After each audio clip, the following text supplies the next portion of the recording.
Bien-aimés, la pensée que nous avons aujourd'hui, c'est l'un des points que j'avais traité le dimanche au culte. Et l'enseignement que nous avions eu au culte le dimanche, je l'avais intitulé « Je puis tout ». Je puis tout, bien-aimé, c'est la déclaration de l'apôtre Paul.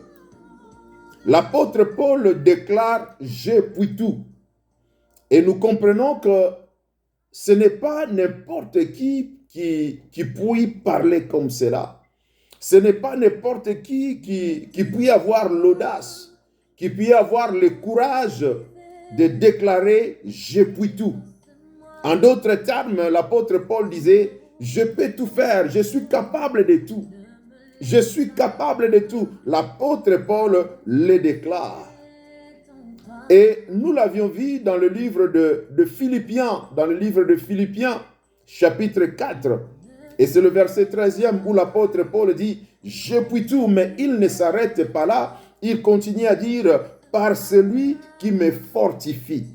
Je puis tout par celui qui me fortifie. En d'autres termes, je puis tout par celui qui me rend fort, par celui qui me rend capable.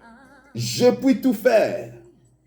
Dans cette portion des Écritures où nous sommes dans Philippiens chapitre 4, au verset 12, l'apôtre Paul exhibe sa force. Il exhibe sa force. Il nous montre de quoi il est capable. Dans le verset 12, il dit, Philippiens chapitre 4, le verset 12, il dit, « Je sais vivre dans l'humiliation et je sais vivre dans l'abondance. » L'humiliation ici peut se comprendre comme le manque. Il dit, je sais vivre dans le besoin, je sais vivre dans le manque, je sais vivre dans la disette, comme je sais vivre dans l'abondance. Il continue à parler. Il dit, en tout et pour tout, j'ai appris à être rassasié et à avoir faim. À être dans l'abondance et à être dans la disette. Bien-aimé, l'apôtre Paul ne cite que ces 2 ou 3 réalités de la vie. Mais s'il devrait continuer, bien-aimé, ça pouvait englober toutes les réalités de la vie, toutes les situations auxquelles nous faisons face. L'apôtre Paul déclare que je peux vivre dans n'importe quelle réalité, je peux vivre dans n'importe quelle situation. Bien-aimé, si l'apôtre Paul était vivant aujourd'hui, il pouvait parler, il pouvait déclarer, je sais vivre dans la crise sanitaire, je sais vivre dans la crise économique, je sais vivre dans le chômage, je sais vivre dans la pauvreté, dans la richesse, dans l'abondance. Bien-aimé, l'apôtre Paul nous démontre sa force. Il nous montre de quoi il était capable. Il était capable de s'adapter. Il était capable de garder son identité, de garder sa nature, de garder ses couleurs, peu importe la réalité, peu importe la situation dans laquelle il se trouvait. Il dit, je puis tout.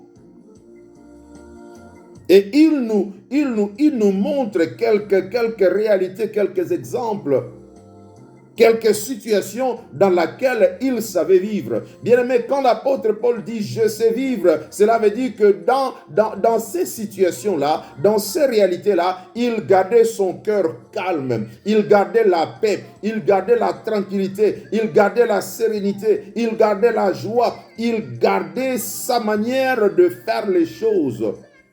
Les situations ne le dépassaient pas. Les réalités ne les contrôlaient pas, mais plutôt il était au contrôle.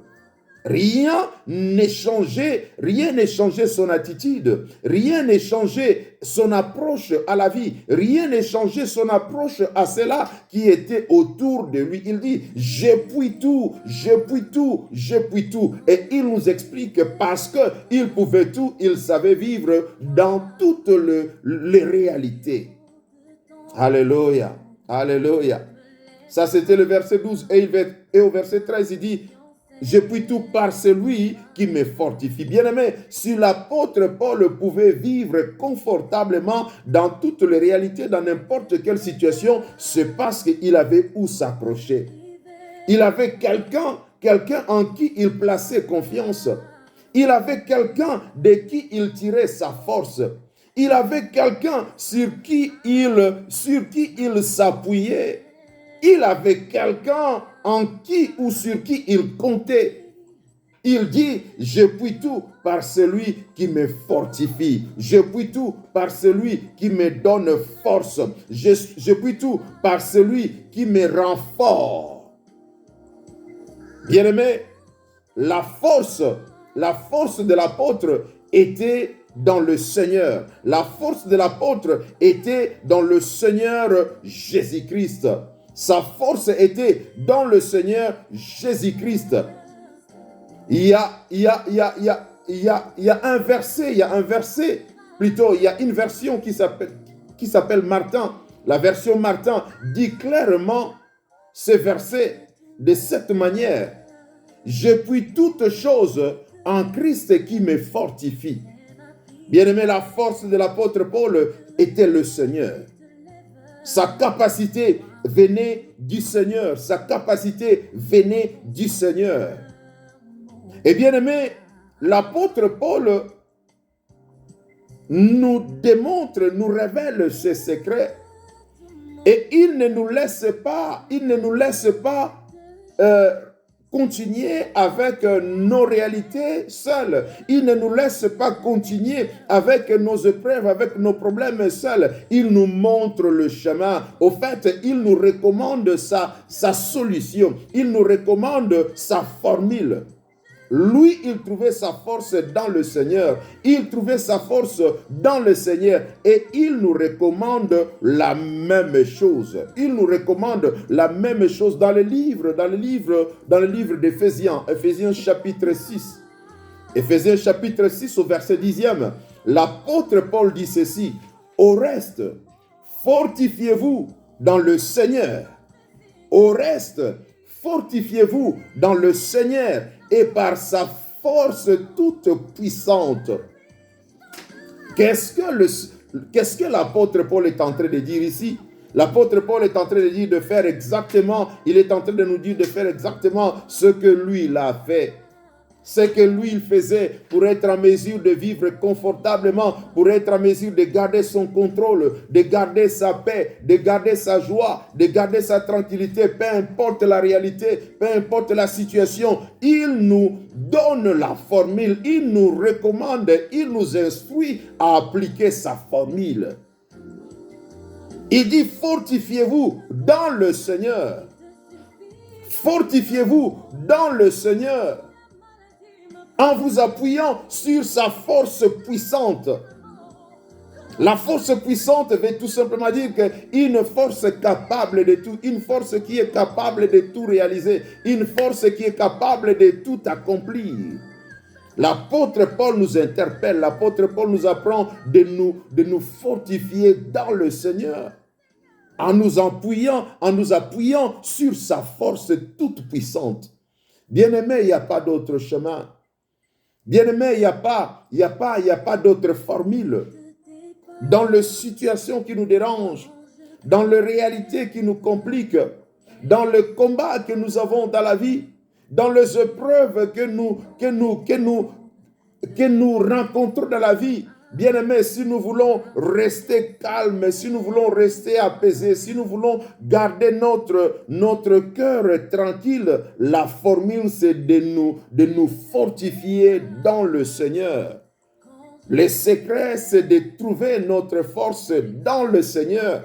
Le secret, c'est de nous appuyer sur la force puissante de l'Éternel. Bien-aimé, il n'y a pas d'autre clé, il n'y a pas d'autre solution, il n'y a pas d'autre secret.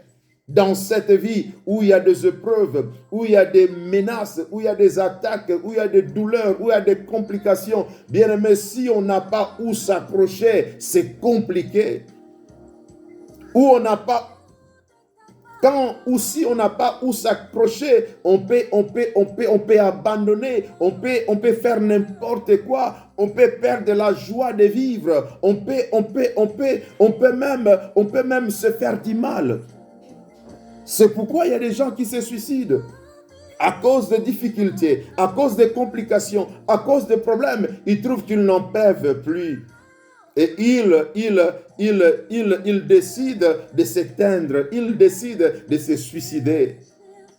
Pourtant, nous qui avons reçu Jésus-Christ comme Seigneur et Sauveur, ou vous, si vous n'avez jamais reçu Jésus-Christ comme Seigneur et Sauveur, aujourd'hui vous pouvez les recevoir, aujourd'hui vous pouvez ouvrir votre cœur et les laisser entrer afin qu'ils deviennent Seigneur. Ainsi, vous pouvez vous appuyer sur lui, vous pouvez compter sur lui, vous pouvez devenir fort comme l'apôtre Paul était fort. Et par la force du Seigneur, il pouvait faire face à n'importe quelle réalité, avec assurance, avec tranquillité, avec paix, avec joie. Bien-aimé, le Seigneur est supposé être notre espoir. Le Seigneur est supposé être notre force.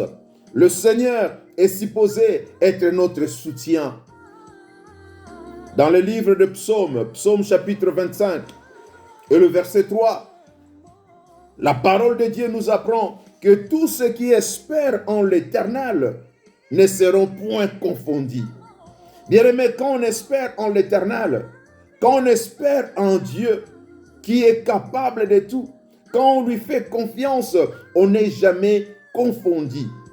On n'est jamais couvert de honte parce que lui, il ne déçoit jamais. Lui, il ne laisse jamais dans la honte ceux-là qui espèrent en lui, ceux-là qui placent leur confiance en lui. Il ne les laisse jamais dans la confusion.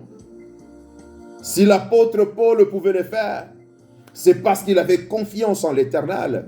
C'est parce qu'il avait placé sa confiance en l'Éternel. Si l'apôtre Paul pouvait proclamer, pouvait déclarer « Je puis tout par celui qui me fortifie », c'est parce qu'il avait fait confiance en l'Éternel. L'Éternel était sa force. L'Éternel était son appui. Bien-aimés, aujourd'hui, si nous allons faire confiance en l'Éternel, aujourd'hui, si nous allons faire confiance en l'Éternel, il nous soutiendra. Il nous donnera la force. Il nous donnera la force de tenir bon, de tenir ferme devant les réalités qui nous entourent, devant les incertitudes qui dépassent la société, devant les menaces que nous avons dans le monde, devant les complications que nous avons dans la société. Bien-aimés, si nous pouvons faire confiance en Dieu, si nous pouvons espérer en l'Éternel, il ne nous décevra jamais, il nous soutiendra, il nous relèvera, il nous redressera. Ainsi nous pourrons parler comme Paul, je puis tout par celui qui me fortifie. Alléluia, alléluia. Le Seigneur donne la force. Le Seigneur donne la vigueur. Le Seigneur donne la sagesse. Le Seigneur donne l'intelligence. Le Seigneur donne des stratégies. Le Seigneur donne des idées. Au milieu des épreuves, il vient nous soutenir. Au milieu des épreuves, au milieu des difficultés, au milieu des combats, il vient nous soutenir. Il nous donne la capacité, il nous donne la force, il nous donne la volonté de tenir ferme. Il nous donne le courage d'endurer, le courage de persévérer. Bien-aimés, quand on est avec le Seigneur, rien ne pourra nous balayer. Aucun vent ne pourra nous emporter. Aucune situation ne pourra nous changer, ne pourra nous affecter. Nous serons toujours au-dessus des épreuves et jamais en dessous des épreuves. Nous serons toujours au-dessus des problèmes et jamais en dessous des problèmes. Nous serons toujours au-dessus et au contrôle des situations et jamais en dessous des situations. Bien-aimés, le secret, nous devons nous fortifier dans le Seigneur. Le secret, nous devons faire confiance en l'Éternel. Le secret, nous devons nous appuyer sur le Seigneur, qu'il soit notre force, et nous pourrons bien faire face aux réalités qui nous entourent. Nous pourrons bien faire face aux épreuves, aux problèmes, aux difficultés qui compliquent la vie. Pendant que nous attendons l'intervention divine, pendant que nous attendons le miracle, pendant que nous attendons la provision de Dieu, pendant que nous attendons la solution, nous devons tenir ferme. Nous devons rester ferme. Nous ne devons pas céder, nous ne devons pas abandonner. Et pour rester ferme, pour ne pas abandonner, pour ne pas céder, le Seigneur doit être notre force. Nous devons nous fortifier dans le Seigneur. Nous devons nous appuyer sur lui. Nous devons lui faire confiance. Et lui, il ne déçoit jamais. Alléluia. Gloire au Seigneur. Gloire au Seigneur. Bien-aimés, nous allons prier.